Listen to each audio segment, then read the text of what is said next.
Here is a solution to that classical IB problem with the different energy levels of electrons producing the different colors of the spectral lines. So we have a nucleus shown by the black dot, and then the different orbits of the electrons representing the different energy levels, because in each of the different orbits the electron has a different energy. So how are the photons produced?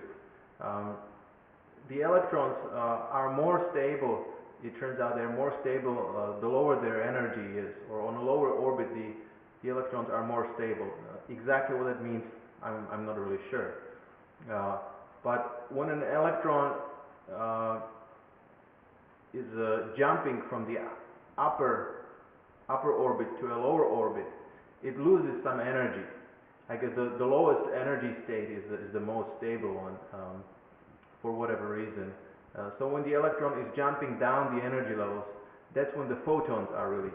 So for example, if the electron jumps from over here to here to make this transition right here, it loses some energy, and that energy is released. The energy is released as a photon of light with that energy, with the energy being equal to the difference between the energy on those two energy levels. So how many different jumps can the electron at this was the problem.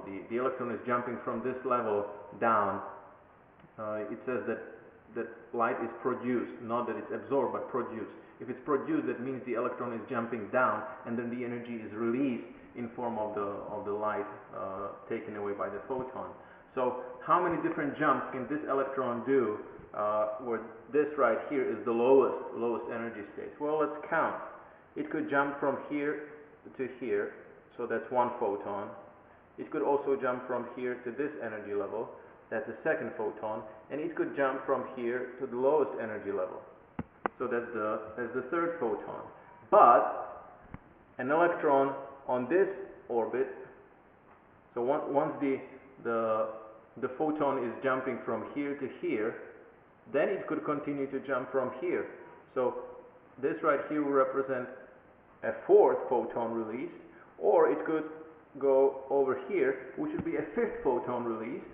But an electron on this orbit could jump lower right there. So basically 6 possible photons of light could be registered, or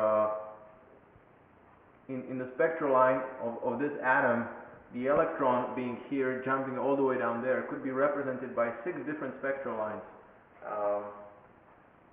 So I guess the correct answer for that problem would be D, which is equal to 6.